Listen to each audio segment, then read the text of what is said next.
भगदड़ की स्थिति है जदयू में व आरजेडी में। भाई अगर दम खम है, अब लिस्ट जारी कीजिए ना कि हमारे यहाँ ये लोग आ रहे हैं। अपने सहयोगियों को डराती है कि तुम औकात में रहो, रालो सप्पा और लोजप्पा को।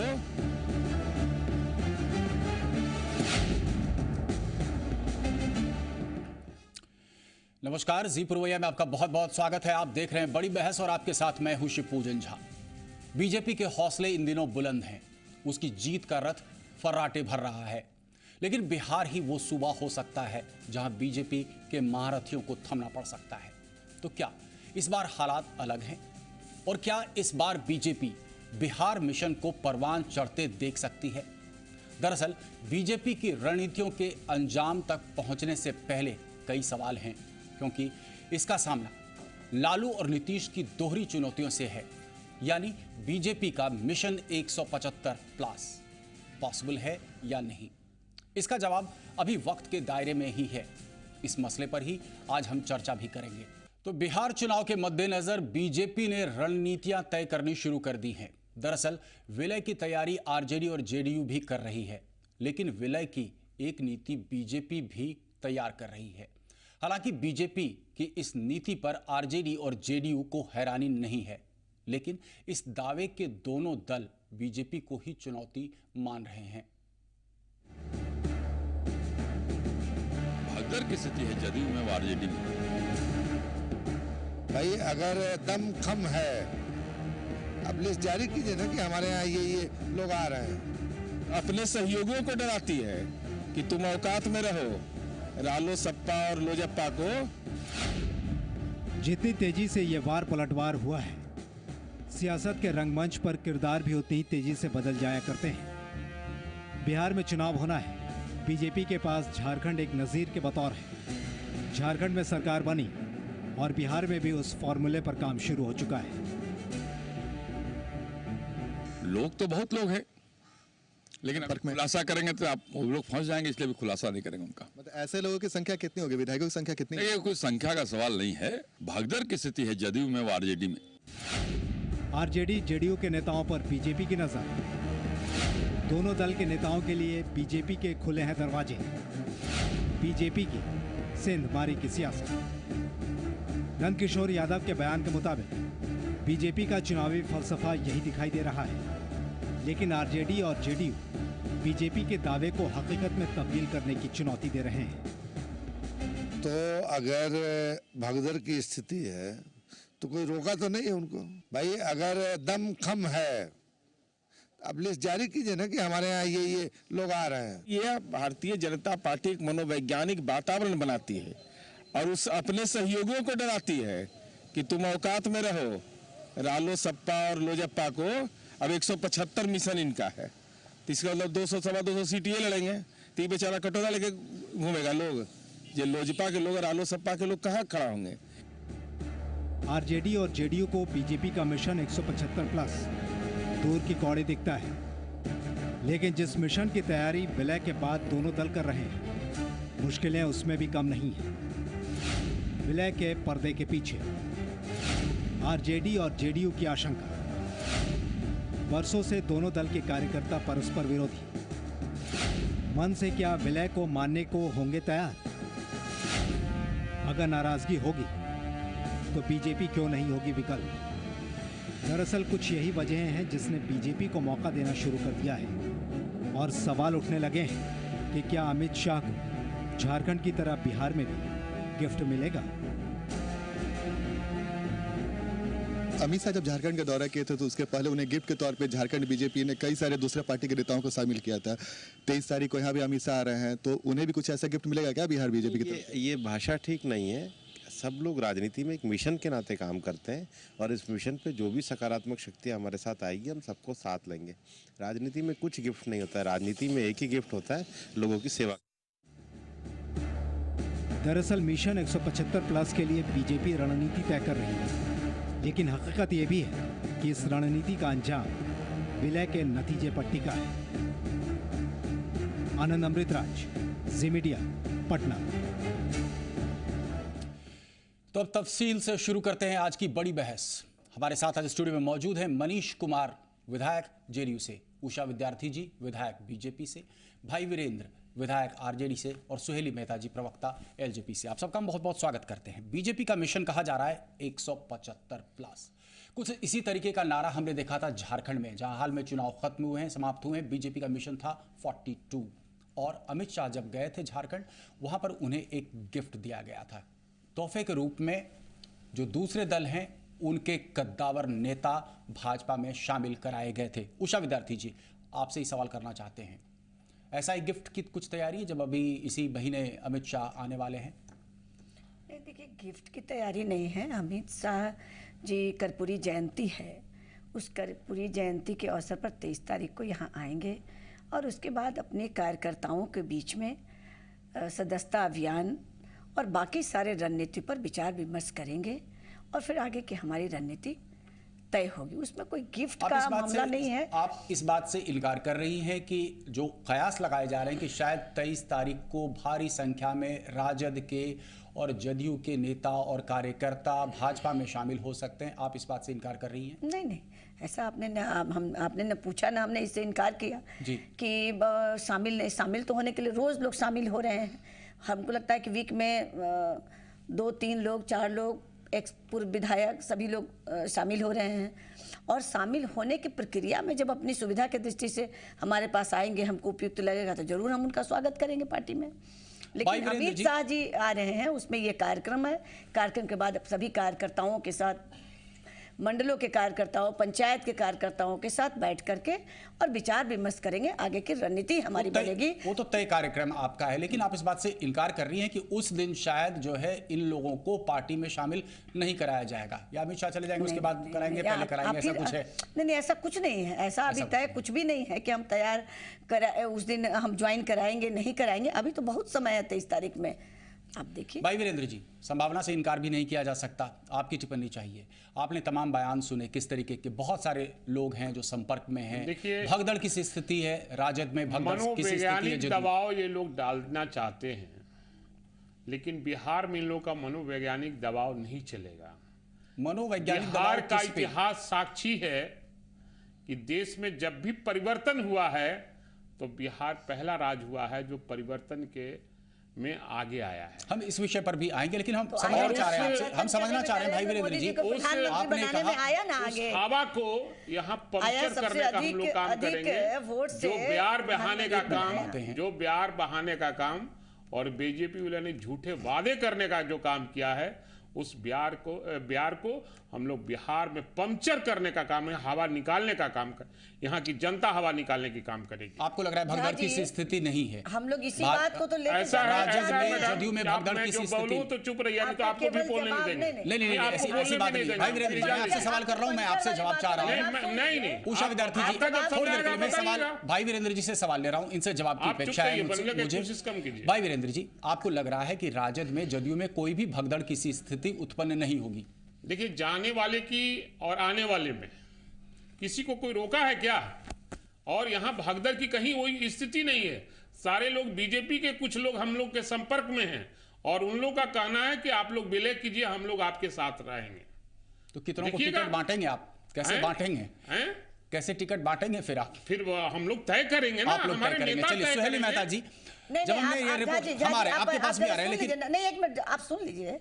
जब जवाब आप प्रश्न जब करते हैं तो उसका जवाब सुन लीजिए। तो फिर इनका जवाब हम ही देना पड़ेगा। नहीं, आप दीजिए, नहीं भर पाएंगे। बाकी लोग बैठे फिर क्या बोलेंगे? इसीलिए मैं कह रहा हूं, हवा निकल जाएगी, हवा निकल जाएगी या हवा पंचर हो जाएगी बीजेपी। यही तो हम बिहार की जनता देख रही है कि जो जंगल राज आया है, इसे किसको किसको पंचर करने वाली, और तभी तो हमको आकर्षण हो रहा है। ये जंगल राज किसको कर रहे हैं? चर्चा को, गरीबों के नेता को, गरीबों की चर्चा को आपके पसंदीदा मुकाम तक भी हम ले जाएंगे, लेकिन बहरहाल सुहेली मेहता जी एक सवाल, एक मिनट सुहेली मेहता जी, एक सवाल लाजमी है। जो रिपोर्ट हमने आपको दिखाई, रिपोर्ट में जदयू के प्रवक्ता खासतौर से ये कह रहे हैं कि एक तरीके का प्रेशर बनाया जा रहा है अपने ही घटक दल के ऊपर, यानी रालोसपा पे, लोजपा पे। आपको इस बात में कितनी सच्चाई लगती है? देखिए, ये किसी भी तरह का प्रेशर नहीं है। अभी झारखंड में भी चुनाव हुआ था, टारगेट था 45 प्लस, ठीक है। तो 45 प्लस में 42 सीट आया वहां पर सबको मिलाकर। उसी तरह यहाँ 175 प्लस है, तो यहाँ भी पूरा एनडीए को 175 से ज़्यादा आएगा, प्लस मतलब उससे ज़्यादा है, ऐसा तो नहीं है। अब ठीक है, आज भारतीय जनता पार्टी की मीटिंग हुई तो उसमें भारतीय जनता पार्टी यहाँ सबसे बड़ी पार्टी के रूप में है, तो स्वाभाविक है वो अपना टारगेट फिक्स कर रही है पूरे एनडीए का।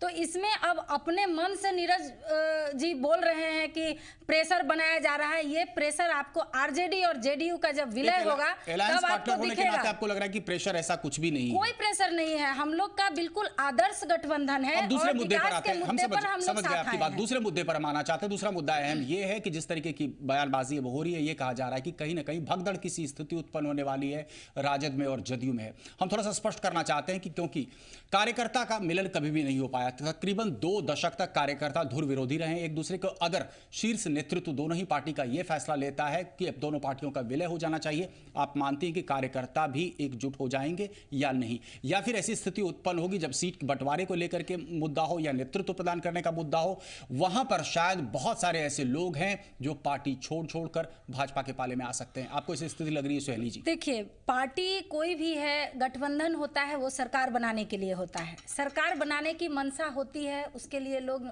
अपने को मतलब ये ठहराना चाहते हैं कि हम सरकार बनाएंगे तो गठबंधन करती है।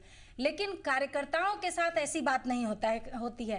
कार्यकर्ता का मन बदलने में बहुत ही समय लगता है और बहुत मुश्किल है। जिस तरह से ये चुनाव के तुरंत पहले ये लोग गठबंधन कर रहे हैं, जो 15 साल से ये लोग अलग थे और सिर्फ लालू यादव जी के विरोध में ये लोग चुनाव लड़े थे, ये जनता दल यूनाइटेड और भारतीय जनता पार्टी, और आज लालू जी से ही मिलकर वो सरकार बनाने की कवायद में लग गए हैं और जितने लोग अलग अलग चुनाव लड़े थे सब एक साथ हो गए हैं। तो कार्यकर्ता को आप इस तरह से नहीं बरगला सकते हैं। कार्यकर्ता का अपना एक इमोशन होता है। तो $1 मिलियन क्वेश्चन ये भी, कार्यकर्ता अगर एकजुट हो भी जाए तो आखिर जनता को क्या जवाब देंगे? यही सवाल मेरा है मनीष कुमार जी से। मनीष जी, आपने तमाम बयानों को सुना, हम चाहते हैं आप थोड़ा प्रकाश डालें, क्या स्थिति है? शुरू में जो आपने प्रश्न किया, भगदड़ मच रही है। दूसरा आपने इंगित किया कि 175 या वगैरह वगैरह का क्या है, मिशन है वगैरह है।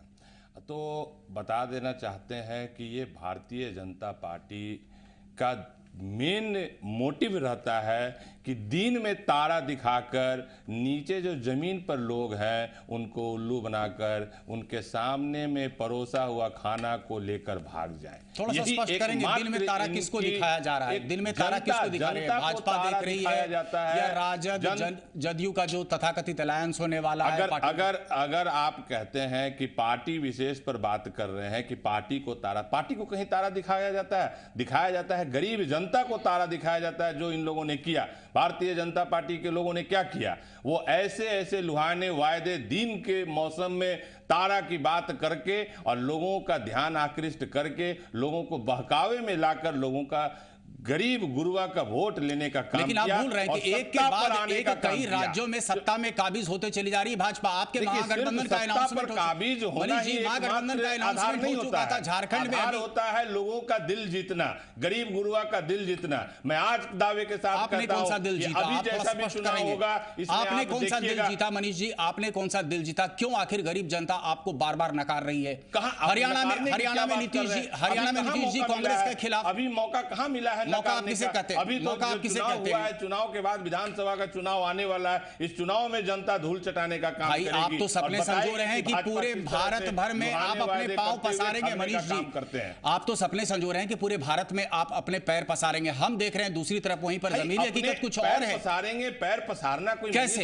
ये तो समझना चाह रहे हैं, नहीं कर रहा है। हम यही समझना चाह रहे हैं कैसे समाजवाद का पैर पसारने की बात की जा रही है। कैसे, कहां चला गया था समाजवाद? हरियाणा में कहां चला गया था? देखिए, गलती यही हुई है कि सारे समाजवाद लोग, जितने विचारधारा के लोग थे, वो लोग अलग अलग होकर के उन्होंने संघर्ष करने का काम किया और गरीब गुरुआ का दिल जीतने का काम किया। लेकिन अभी एक समय आ गया है कि सारे समाजवाद को गोलबंद होना है ताकि हमारे गरीब जनता को छलावा करने वाला कोई नहीं आए और दिन में तारा दिखाकर हमारा निवाला छीनने वाला। उषा विद्यार्थी जी, यही सबसे बड़ी चुनौती होगी भाजपा के लिए। 2 धुर विरोधी अब एक साथ हो चुके हैं, पार्टी में विलय की बात की जा रही है और आपने देख लिया इनकी ताकत जो है उपचुनाव में सामने आई थी। उषा विद्यार्थी जी, आप इस सच्चाई से इनकार तो नहीं करेंगी? नहीं, सच्चाई से इनकार नहीं करेंगे, लेकिन लोकसभा में जो इनकी ताकत रही उसको आपने देखा, तो उपचुनाव उसको आपने देखा, हम लोग का ताकत उसके बाद में उसके बाद हम लोगों का ताकत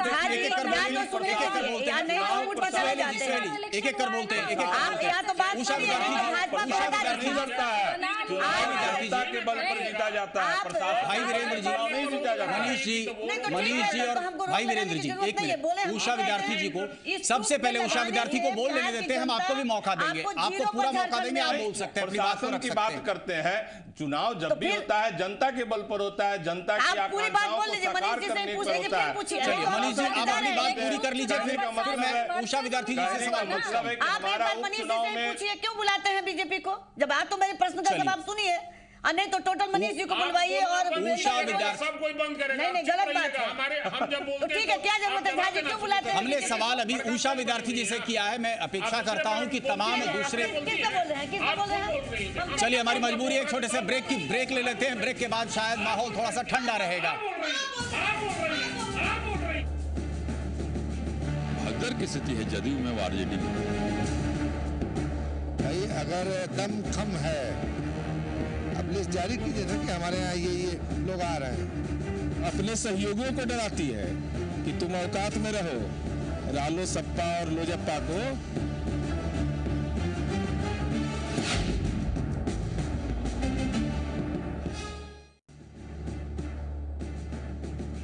भगदड़ की स्थिति है जदयू में और आरजेडी में। भाई अगर दम खम है, अब लिस्ट जारी कीजिए ना कि हमारे यहाँ ये लोग आ रहे हैं। अपने सहयोगियों को डराती है कि तुम औकात में रहो, रालो सप्पा और लोजप्पा को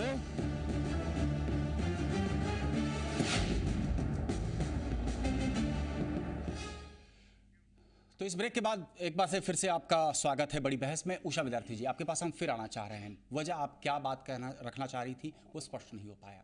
सवाल मेरा वही है कि जब जदयू, राजद और कांग्रेस मिलकर एक साथ चुनाव लड़ती है तो चुनौती पैदा करती है भाजपा के लिए। हमने उपचुनाव के जो नतीजे देखे उससे यह साफ परिलक्षित होता है।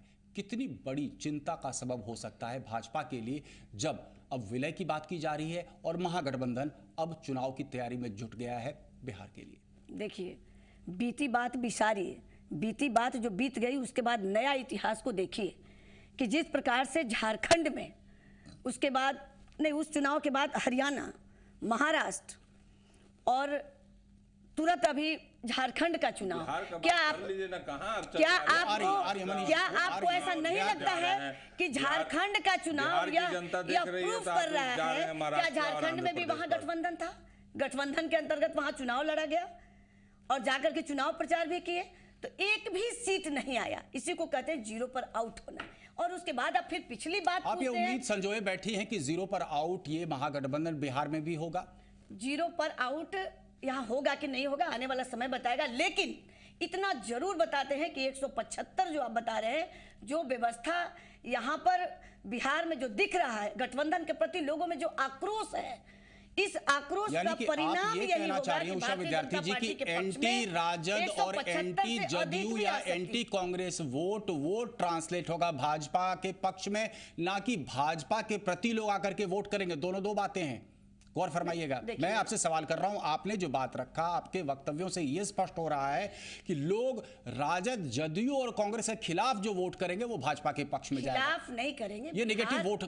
सुन लीजिए, बिहार क्या चाहती है? शांति, विकास, ये बिहार के लोग चाहते हैं, बिहार राज्य चाहती है। और ये जो गठबंधन और महागठबंधन और यह नई जो विलय की बात जो हो रही है, इससे जनता में बहुत भय का वातावरण बना है। और भय के इस वातावरण का परिणाम होगा कि जो उससे भय से आक्रांत होंगे, महिला हो, किसान हो, बच्चे हो, युवा हो, नौजवान हो, वो भारतीय जनता पार्टी की तरफ उनका आकर्षण है। और दूसरा, नरेंद्र मोदी जो केंद्र में प्रधानमंत्री के रूप में बैठे हैं, उनसे बड़ी अपेक्षाएं, उम्मीद, उनके अंदर विश्वास, और यही विश्वास का परिणाम है तो कि आने वाले स्टेट में हम चुनाव जीत रहे हैं और अपनी सरकार बना रहे हैं। आपके विपक्षी आप पर लगातार ये आरोप लगा रहे हैं कि जितने भी सब्ज बाग आपने दिखाए थे जितने भी सपने आपने दिखाए थे जनता को, आपने एक भी पूरा नहीं किया। चाहे वो ब्लैक मनी का मुद्दा हो, चाहे बिहार को विशेष पैकेज, विशेष राज्य का दर्जा की बात हो, आप 100 दिन में काला धन वापस लाने की बात की। आपके पास टाइम नहीं है कि मैं पढ़ूं। अभी हम लोगों ने कार्य समिति में कहा है। अब बताइए, हम ले लेते हैं, इन्हीं से जवाब लेते हैं मनीष जी, फिर आपके पास हम आते हैं। ठीक है, डीजल पेट्रोल के दाम घट गए, महंगाई। देखिए, डीजल पेट्रोल के दाम घटने में आपकी सरकार का कोई योगदान नहीं है। मैं अपने दर्शकों को भी और आपको भी स्पष्ट कर देना चाहता हूं, जिस वादा तमाम लोग यहाँ पर बैठे हुए पढ़े लिखे, डीजल पेट्रोल की कीमतों में जो कमी आई है वो इंटरनेशनल प्राइसेस में कमी की वजह से है। आपके सरकार को इसका श्रेय नहीं दिया जा सकता। परिवारों को गैस सिलेंडर देने का जो किया हुआ ये निर्णय किसका है? बिहार में महंगाई घटी है, किसका निर्णय है? सबके खाता में 15,000 रुपए। आपके तमाम सवाल को हम सुहेली मेहता के सामने पेश करते हैं। सुहेली मेहता जी, चंद सवाल मैंने रखा, आपसे हमने पूछ लिया, हम सुहेली मेहता जी के पास जा रहे हैं। मनीष जी आपके पास भी आ रहे हैं। मनीष जी हम आपके पास भी आ रहे हैं। आपका वक्त आएगा, आप पूरी तरह से अपनी बातों को रख सकते हैं, लेकिन इनके सहयोगी आपके पास आ रहे हैं। सुहेली मेहता जी के भी तमाम आरोपों को ले ले, फिर एक साथ आप जो है स्पष्ट कर सकते हैं स्थिति को। सुहेली मेहता जी, मेरे तमाम सवाल जो मैंने उषा विद्यार्थी से किया, वही सवाल मैं आपसे भी करना चाहता हूं। सपने बहुत सारे दिखाए गए। जब यहां पर उपचुनाव हुए तो उपचुनाव में कहीं ना कहीं यह शक्ति जो है महागठबंधन की वो परिलक्षित हुई। आपको नहीं लग रहा भाजपा या फिर जो भाजपा का अलायंस है लोजपा और रालोसपा के साथ, उसमें कहीं ना कहीं खलबली खुद है? भाजपा आरोप तो जरूर लगाती है कि भगदड़ की स्थिति है राजद में और जदयू में, बहुत सारे लोग हैं जो पार्टी छोड़ करके आएंगे। आपको नहीं लग रहा कि बहुत बड़ी चुनौती होने वाली है बिहार में आने वाले चुनाव में? आपके सबसे पहले प्रश्न का जवाब कि सब्ज बाग जो दिखाने वाली बात है, सवाल ये तो नहीं है कि नरेंद्र मोदी जी भागे जा रहे हैं। सारे काम जो भी वो वादा भागे नहीं जा रहे हैं। देखिए, जो भी वादा उन्होंने किया है, टूट रहा है, सभी काम प्रोसेस में है। लेकिन सब्र का बांध तो टूट रहा है। फिर आपने 100 दिन नहीं, हर स्टेप पर 100 दिन का वादा क्यों किया था? फिर पूजन जी, कोई भी काम होता है उसके प्रोसेस होते हैं, वो प्रोसेस अभी चल रहे हैं।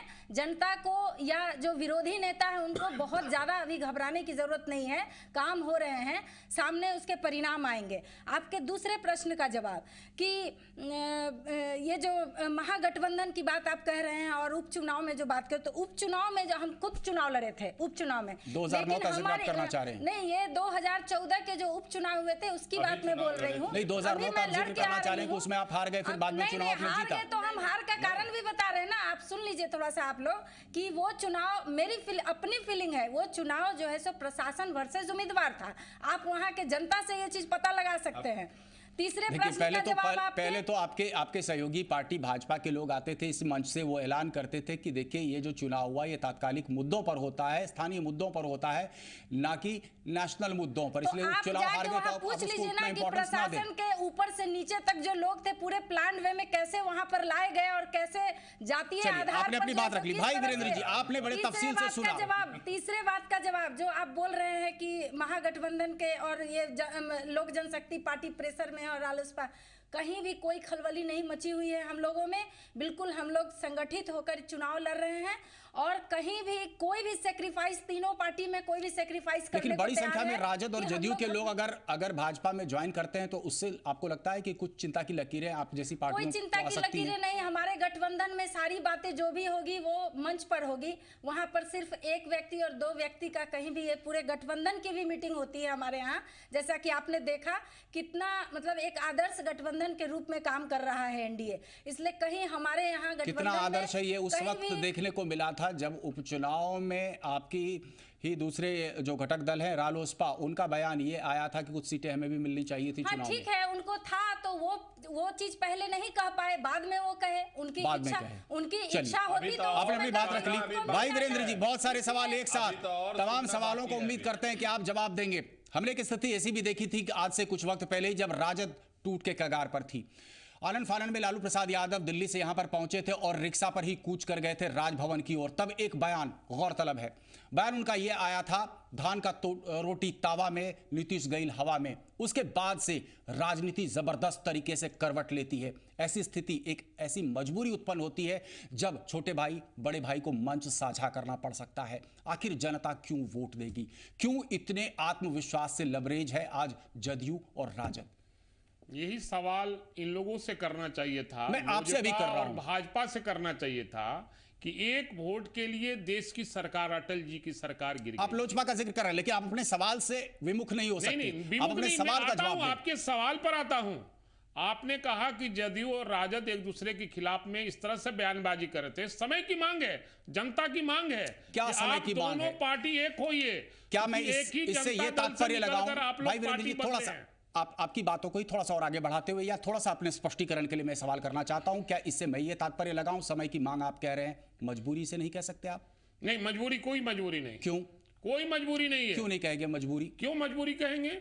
समय की मांग है और लोगों की मांग है कि आप हर जगह से जो क्षेत्रीय पार्टियां हैं वे विलुप्त हो रही हैं, इसे नहीं कहेंगे आप समय की मजबूरी है? एक होइए, हम लोग साथ हैं और गठबंधन से हम लोग चुनाव लड़े हैं। पिछला उपचुनाव 2014 का, उसमें आप लोग को स्पष्ट पता चल गया कि अगर हम लोग और भी सीट का बंटवारा तरीके से करते तो शायद इन लोग को एक भी सीट नहीं आता। अब आपको क्यों लगता है कि अगर विलय भी पार्टी का हो जाता है, भाई विलय हो रहा, गठबंधन नहीं हो रहा, ये विलय हो रहा है। और विलय में बिहार इतिहास रचेगा कि बीजेपी को यहीं से वापस लौटना पड़ेगा। इतिहास का तो आप बार बार जिक्र कर रहे हैं भाई वीरेंद्र जी, लेकिन इतिहास इस बात का गवाह है कि जब भी समाजवादी एक मंच पर आए या फिर किसी तरीके के थर्ड फ्रंट की भी कोई कवायद हुई है तो उसका इतिहास मात्र 2 साल का रहा है। हर बार की ऐसी कवायद है, कल किसी ने देखा नहीं है।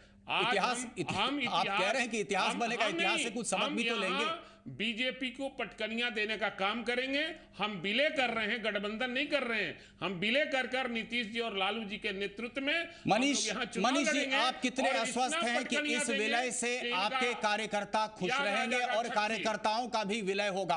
पिछले बार हमने एक ऐसी स्थिति देखी जब आपके कार्यकर्ता खासतौर से ये कहते आ रहे थे, इस तरीके की बयानबाजियां सुनने को मिल रही थी, कह रहे थे कि जो शीर्ष नेतृत्व है वो फैसला लेता है और फैसला थोपता है। ये फैसला थोपने जैसी बात नहीं होगी क्या कार्यकर्ताओं के ऊपर? 2 दशक की दुश्मनी है, हो सकता है आपसी झगड़े में अभी तक केस मुकदमा चल रहा होगा कार्यकर्ताओं के बीच। मनीष जी, सबसे पहले तो मैं बहुत आपके चैनल को धन्यवाद देना चाहूंगा कि आप पहले ही कर दिए हैं कि 175 इम्पॉसिबल।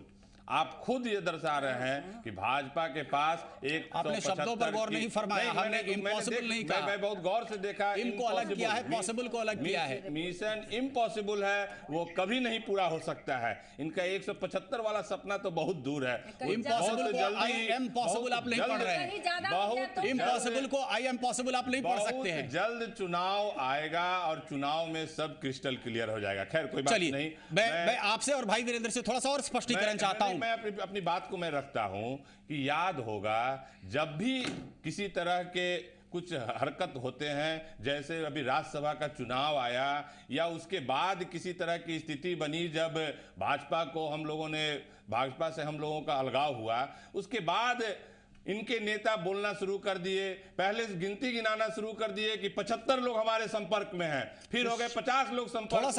थोड़ा सा रोकूंगा। लिस्ट मांग रहे हैं, मनीष जी, एक को है नहीं है। मनीष जी, थोड़ा सा रोक रहा हूं आपको, आपने बहुत महत्वपूर्ण मुद्दा उठाया है। बहुत सारे लोग हम लोगों के संपर्क में हैं, रुष्ट हैं, जान रहे हैं। मनीष जी, आपने महत्वपूर्ण मुद्दा उठाया है। उषा विद्यार्थी जी से यहाँ पर सवाल करना चाहता हूँ। उषा विद्यार्थी जी, ये पहली दफा नहीं है। मनीष जी, सारे लोग हम लोग से ताल्लुकात, आपने एक महत्वपूर्ण मुद्दा उठाया, इसलिए उषा विद्यार्थी जी से से जवाब मैं लेना चाहूंगा। ये पहला मौका नहीं है, इसके पहले हमने देखा था किस तरीके से सुशील मोदी जी का भी ये बयान आया था कि 50 से ज्यादा विधायक हैं जदयू के जो हमारे संपर्क में है। हमने देखा कुछ बागी भी हुए, तकरीबन 8 पे कार्रवाई भी हुई, लेकिन वो 50 विधायक कहां गए? अभी तक पार्टी को ज्वाइन नहीं किया। अब फिर से वही कवायद एक बार फिर से परवान चढ़ रही है। एक बार फिर से आपके तमाम शीर्ष नेतृत्व जो नेता है वो कह रहे हैं कि भगदड़ की सी स्थिति होगी राजद में और जदयू में। क्यों जनता आप पर विश्वास करे? पहले बार भी आपने कहा था, सुशील मोदी जी का बयान है। उषा विद्यार्थी जी, देखिए, आप बयान सामने आपको दिख नहीं रहा है झा जी कि जो बयान और जो लोग संपर्क में थे और क्या परिणाम हुआ कि जिस प्रकार विधानसभा के अंदर चार पहले और 4 इधर 8 विधायकों को बिल्कुल लोकतंत्र की हत्या करते हुए उन विधायकों को डिसमिस किया गया और उनके बाद पूर्व सदस्य के रूप में भी नहीं रहेंगे। इस प्रकार से घोर इसको हम अपराध कहेंगे, अंकुश कहेंगे, और इस प्रकार से हटाया गया। तो आपको नहीं लग रहा है कि मेरे सुशील मोदी जी ने जो कहा था कि बहुत लोग संपर्क में हैं, और संपर्क में अगर नहीं थे तो ये स्थिति क्यों बनी, और आज भी लोग संपर्क में हैं? हम चाहेंगे मनीष जी आपसे और भाई वीरेंद्र जी आपसे, हमारी मजबूरी है एक छोटे से ब्रेक की हमें अनुमति दें। राजनीति में बहुत कम अनुभव है, लेकिन इतना जरूर जानकारी है कि वोटिंग जब भी होती है तो विप के अनुसार होती है, विप जारी होता है, और चलिए उन पहलुओं को भी हम छूते हैं, सदस्यता जाएगी। लेकिन एक ब्रेक के बाद भगदड़ की स्थिति है जदयू में, आरजेडी में। भाई अगर दम कम है, अब लिस्ट जारी कीजिए ना कि हमारे यहाँ ये लोग आ रहे हैं। अपने सहयोगियों को डराती है कि तुम औकात में रहो, रालो सप्पा और लोजप्पा को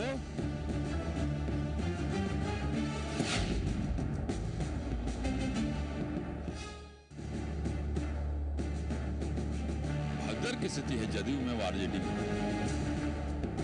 भाई अगर दम कम है, अब लिस्ट जारी कीजिए ना कि हमारे यहाँ ये लोग आ रहे हैं। अपने सहयोगियों को डराती है कि तुम औकात में रहो, रालो सप्पा और लोजप्पा को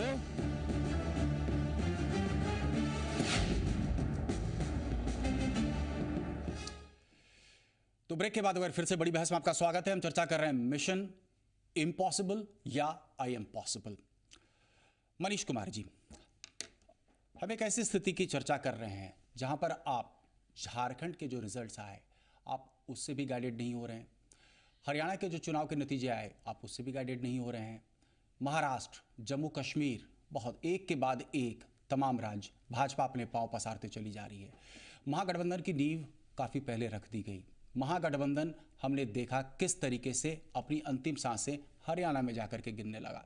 झारखंड की भी हमने कैसे देखी बदहाल सी स्थिति, एक सीट एक खाता तक नहीं खोल पाए। क्यों आपको लग रहा है कि बिहार में यही फॉर्मूला काम करेगा जो फॉर्मूला झारखंड में कारगर साबित नहीं हुआ, हरियाणा में साबित नहीं हुआ? देखिए, अभी झारखंड, अभी तो खैर मुद्दा है बिहार की, लेकिन आपने झारखंड का जिक्र किया जिसका जवाब हमारे बड़े भाई आदरणीय भाई वीरेंद्र जी ने बहुत बखूबी ढंग से दिया कि सही तालमेल नहीं बन पाया, बहुत जल्दीबाजी थी तालमेल होने का, और उसके बाद सही ढंग से वो चुनाव नहीं लड़ा गया। जो भी तालमेल का सही टाइम जो भी गलती हो, नहीं, बिल्कुल जनता की मांग है। देखिए, मैं एक एग्जांपल देता हूं, कोई भी ऑपरेशन के बाद जनता की मांग आप लोग कैसे कहते हैं? मनीष जी, थोड़ा सा मैं समझना चाहता हूं। रिजल्ट 17-18 साल से पत्रकारिता, मनीष जी 17-18 साल से पत्रकारिता कर रहा हूं, लेकिन आज तक ये नहीं समझ पाया कि जब कोई नेता आकर के कहता है स्टूडियो में या अपने बयान में ये कहता है जनता की मांग है, क्या है बैरोमीटर, कौन सा थर्मामीटर आप लोग इस्तेमाल करते हैं या कौन सा ऐसा इंस्ट्रूमेंट आप इस्तेमाल करते हैं जिससे आपको पता लगता है कि जनता यही मांग रही थी कि विलय हो? देखिए, अब आप कहे कि 18 साल का एक्सपीरियंस है पत्रकारिता में, हम समझ नहीं पाए। खुद जानना चाहिए जनता की क्या मांग होती है। जनता देखती है कि किस वायदे तो जनता की ये मांग आज से 2 साल पहले आपने नहीं सुनी थी कि जनता की ये मांग है कि राजद और जदयू साथ आ जाए? जनता की मांग 2 साल पहले अलग थी, अब अलग है? देखिए, या पार्टी की मांग अलग है, उस वक्त अलग थी, अब अलग है? देखिए, जनता की मांग, जो जनता की आकांक्षाएं रहती है, जो हमारी समाजवाद के अंतर्गत जो जुड़े हुए लोग रहते हैं, कैसे? ये जो तो जन समस्याओं को दूर करने वाला जो काम होता है वो स्वाभाविक है। पहले भी जब राष्ट्रीय जनता दल की पार्टी थी उस समय भी वो गरीब गुरुओं की पार्टी थी, गरीब की आवाज थी, गरीब की। उषा विद्यार्थी जी, यार्डस्टिक बदल जाते हैं या मेजरिंग रॉड हम कह लें, मेजरिंग रॉड उषा विद्यार्थी जी हर वक्त बदल जाते हैं। अब कहा जा रहा है कि आपने अपनी बात रख ली है। मनीष जी, सुपुत्र है आदरणीय नीतीश कुमार जी, उनकी भी सोच वही है कि कैसे गरीब गुरुआ लोगों को, हम इस मुद्दे पे भी आएंगे, मनीष जी, हम नीतीश जी के मुद्दे पे भी आएंगे, लालू जी के मुद्दे पे भी आएंगे, लेकिन उषा विद्यार्थी जी से एक जवाब गरीब गुरुआ यहाँ पर लाजमी है किया जाए। उषा विद्यार्थी जी, देखिए, ये जबरदस्त तरीके से हम देखते हैं कि मेजरिंग रॉड एक दिया जाता है या कोई एक ऐसा इंस्ट्रूमेंट, जो मैं नहीं जानता हूं शायद कौन से इंस्ट्रूमेंट से तमाम नेता नापते हैं कि जनता की मांग है। तो क्या जनता की मांग आज से 2 साल पहले अलग थी और जनता की मांग, मैं उषा विद्यार्थी मैं बता रही हूं, और जनता की मांग अब अलग हो गई है? मैं बता रही हूं, जनता का थर्मामीटर झाजी सुबह सुबह जब प्रातः काल होता है और जब अखबार से मेरा दर्शन होता है और अखबार में हत्या, लूट, बलात्कार, चोरी, डकैती जब देखते हैं ना, यही जनता का थर्मामीटर है। और यही थर्मामीटर से हम सब अंदाज लगाते हैं कि जनता का मन क्या चाहता है। हर व्यक्ति चाहता है कि हमारा राज्य अमन चैन शांति से रहे। जैसे हमारा जब गठबंधन में जदयू के साथ हमारा कुछ दिन साथ में रहे थे नीतीश जी के साथ, तो जो उस समय थर्मामीटर ये जो एक वातावरण बना था, जो एक अच्छा वातावरण बढ़ता बिहार कि आपको जदयू के साथ रहना है, और नहीं जदयू के साथ रहने का सवाल कहाँ पैदा होता है जब हम अलग हो गए। और जो अखबार जो जनता जो देख रही है और जनता में जो भय व्याप्त है, यही उसका थर्मामीटर है। और इसी से हम राजनीतिज्ञ लोग अंदाज लगाते हैं कि जनता का मन मस्तिष्क में कौन से बात आ रही है और किसके पक्ष में वो बात रखेगी। यही थर्मामीटर की समझ लालू जी को शायद आपसे हमसे बहुत ज्यादा है। तभी कभी इस तरीके का बयान आता था कि जो है बबूल के पेड़ हैं, गर्म पानी डाल देते। नीतीश के आंख में दांत है, आंख में दांत है, तब वो थर्मामीटर दूसरा था, अब थर्मामीटर दूसरा हो गया है। जैसे इन्होंने कहा कि जब हम साथ थे तो बलात्कार नहीं होता था, अब अलग हो गए हैं तो बीजेपी वाले लोग ही बलात्कार करवा रहे हैं, चोरी डकैती और दंगा करवा रहे हैं। बिहार को अशांत करने की इनकी मंशा है, साजिश है। यही जनता भी देख रही है कि अन्य राज्यों में जहां बीजेपी की सरकार है, क्या वहां बलात्कार नहीं आपको होते? राजद को अनस्टेबल करने के लिए राजद के 15 साल के कार्यकाल को अनस्टेबल करने के लिए नीतीश जी ने जिस तरीके की बयानबाजी पहले की थी, जिस तरीके के गंभीर आरोप लगाए थे, आतंक राज, जंगल राज, ये तमाम मुझे लगता है कि पर्याय हैं। या फिर ये भी कहा कि जो है आतंक राज तो जंगल राज से भी आगे बढ़ करके है, उस पर भी कुछ टिप्पणी करेंगे आप? क्या कहा आपने? मैंने कहा नीतीश जी का पहले बयान आता था जंगल राज। देखिए, हर विरोधी एक दूसरे पर बयानबाजी करता है, चिट्टाकसी करता है। सच्चाई जनता जानती है और जनता फैसला करती है। बिहार में जनता ने फैसला किया, उपचुनाव में फैसला जो दिया है वही फैसला बैरोमीटर है कि दोनों को कहा कि एक हो जाओ, कितना वोट आया है जोड़ लो, और यही वोट तुमको अगले जब विलय हो जाएगा वो तो 2 जोड़ 2 का गणित भाई वीरेंद्र जी आपको उपचुनाव में भी आपके साथ नहीं आया था। अगर वो गणित आपके साथ रहता तो आप कह रहे थे, उस वक्त क्लेम कर रहे थे कि 43 से 45% का वोट शेयर आपके पक्ष में जाएगा। झारखंड में भी वो नहीं आया, जेएमएम अलग लड़ रही थी, आपने देखा आप खाता तक नहीं खोल पाए। वहां भी गठबंधन भाई तो 3 पार्टियां तो साथ थी ही, नहीं था 3 पार्टियां तो साथ थी ही, नहीं थे। देखिए शैडो बॉक्सिंग वहां चल रही थी भाई वीरेंद्र जी। मैं पूरे झारखंड के चुनाव को कवर करके आया हूं, आज तक कभी भी ना तो जेएमएम ने विश्वास करते हैं और विलय करके कांग्रेस से हम लोग गठबंधन करने का काम करेंगे। मैं यानी लालू प्रसाद यादव जी और नीतीश कुमार जी, आपकी बातों से इत्तेफाक रख रहा हूं, आपकी बातों से मैं पूरी तरह से इत्तेफाक रख रहा हूं। अब कुछ सवाल यहां पर और पनपते हैं। सवाल पहला नेतृत्व को लेकर, सवाल दूसरा सीट शेयरिंग को लेकर के। हमारे यहाँ दोनों में से कोई मामला नहीं आएगा सामने। आप देखेंगे नेता कौन चुनाव का घोषणा होगा लालू जी और नीतीश जी। हमारे लालू जी 2 नेता हैं और दोनों एक साथ रहकर और एक मंच से मुख्यमंत्री कैंडिडेट आपका कौन होगा? विधायक दल तय करेगा। विधायक दल भाजपा का ही फॉर्मूला क्यों? आपको तो आपत्ति नहीं होनी चाहिए, आपका भी विधायक दल तय करता है। झारखंड में हमने वही स्थिति देखा, हमने देखा महाराष्ट्र में भी ऐसी स्थिति। 3D चीफ मिनिस्टर आपके यहाँ चल सकता है, इनके यहाँ नहीं चल सकता। उषा विद्यार्थी जी, 3D चीफ मिनिस्टर आपके यहाँ चल सकता है, इनके यहाँ नहीं चल सकता। नहीं, हमारे यहाँ इसलिए चल सकता है कि हमारे यहाँ तो कोई विवाद ही नहीं है कि कौन होगा। यहाँ तो नीतीश जी होंगे, विवाद कैसे नहीं है? झारखंड में हमने लगातार सुना आदिवासी या गैर आदिवासी, अब जीतन राम मांझी होंगे, इनके यहाँ तो नहीं, हमको समझ में नहीं आ रहा है हम लोगों की चिंता इनको क्यों सता रही है कि मेरे यहाँ कौन होगा, क्या होगा। आपकी चिंता करने से कुछ ना कुछ फायदा होता है। सुहेली मेहता जी, निर्णय लिया जाएगा और हम लोग उसको स्वीकार करेंगे। सुहेली मेहता जी, है हम लोगों के पार्टी का एक बयान जो हमने आपको, सुहेली मेहता जी, एक बयान जो हमने आपको अपनी खबर में दिखाया, कहा गया कि भगदड़ की स्थिति है। आप कुछ प्रकाश डालना चाहती है, भगदड़ की स्थिति आखिर क्यों उत्पन्न हो सकती है? मूल कारण क्या लगते हैं? 3-4 आप पॉइंटर्स गिना सकती हैं। इसलिए हो सकती है कि सभी पार्टी में महत्वपूर्ण नेता तुरंत आ रहा हूं आपके पास। हमने नहीं बोला है, आपकी विपक्षी पार्टी ने वो आरोप लगाया है। कौन हमारे विपक्षी पार्टी आरोप? भाजपा ने आरोप लगाया है। नंदकिशोर यादव जी का बयान हमने दिखाया था। एक मिनट मनीष जी, किसके यहाँ ज्वाइन करने चाह रहे हैं? किसके? देखिए, ये आप क्या वैकेंसी नहीं है। ये उस परिस्थिति में हो सकती है। सारी पार्टियां जो भी बिहार में है, सभी में महत्वपूर्ण नेतागण हैं, ठीक है। जब ये विलय होगा, सीटों का बंटवारा होगा, तो ऐसा नहीं है, आरजेडी में भी उतने ही महत्वपूर्ण नेता हैं, जेडीयू में भी उतने ही हैं, कांग्रेस में भी उतने ही हैं। तो सीटों का जब बंटवारा होगा, उसमें यहाँ न गठबंधन की बात है न कुछ है। तो यहाँ पर जो नेता अपने क्षेत्र में उतने दिन से काम कर रहे हैं, तो वो तो चाहेंगे कि हम वहाँ से चुनाव लड़ें। वैसी स्थिति में वो पार्टी बदल सकते हैं। तो वैसी स्थिति में लगभग आधा से भी ज़्यादा कैंडिडेट जो हैं, आधा से भी ज़्यादा, क्योंकि सभी अलग अलग सीट पर लड़े हैं, उस वैसी स्थिति में वो इधर उधर जा सकते हैं। अब हम जिनको टिकट नहीं मिलेगा, यानी कि यहाँ पर आइडियोलॉजी को लेकर के वो पार्टी नहीं बदलेंगे, वो बदलेंगे सिर्फ और सिर्फ इस वजह से उनको टिकट उस पार्टी में नहीं मिली। जी, आज की राजनीति में आइडियोलॉजी कहीं नहीं है। ये झूठ मूठ का दावा करती है महागठबंधन की हम धर्मनिरपेक्ष हैं। आपकी पार्टी अपवाद है आइडियोलॉजी? हम विकास के, मेरा कहा आइडियोलॉजी, क्या आपकी पार्टी अपवाद है? आपकी पार्टी आइडियोलॉजी मानती है? विकास इनका सिद्धांत है झूठा धर्मनिरपेक्षता।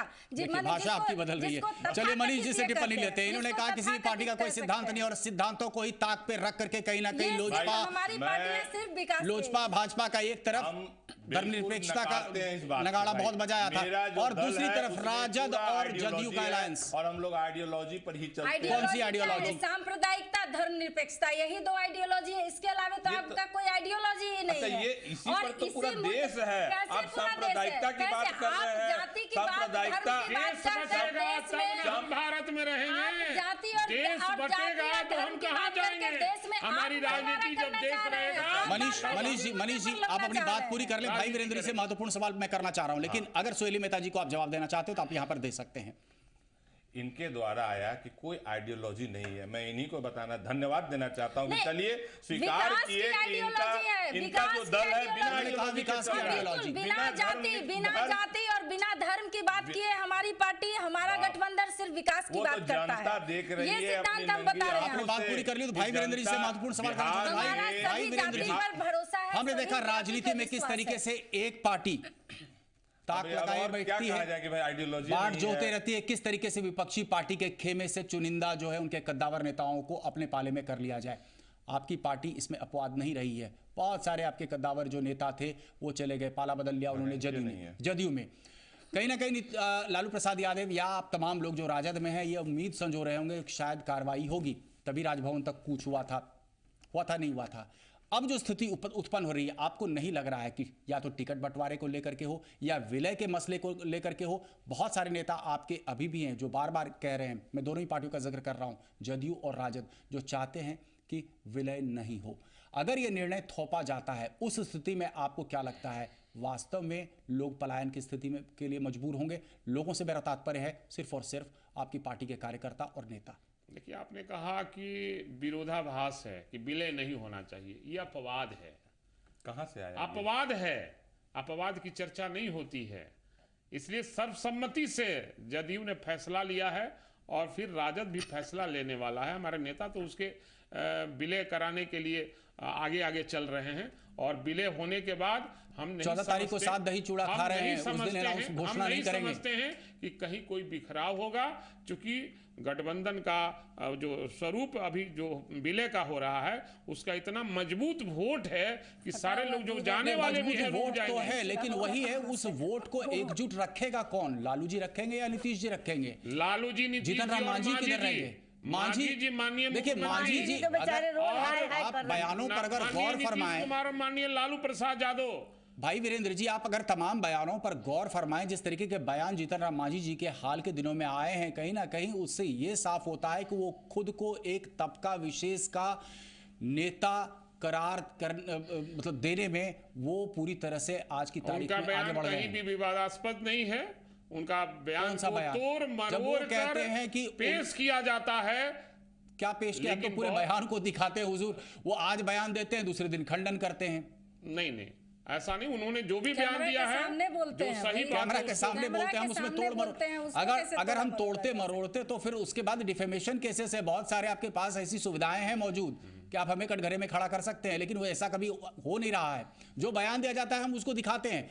हम सीधा सवाल आपसे है, कुछ आप लोग अर्थ निकाल देते हैं, कुछ हम ही लोग निकालते हैं, वो उनका इंटेंशन साफ रहता है। एकदम। चलिए, हम आपसे यही इसलिए समझना चाह रहे हैं कि इंटेंशन साफ है। जीतन राम मांझी जी को भी आप कैसे मार्जिनलाइज कर लेंगे? अब 3 बड़े नेता हो गए, दूसरे भी हैं। कभी कभी आपके रमई राम साहब हैं, वो भी आके कहते हैं मैं भी हूँ सीएम मटेरियल।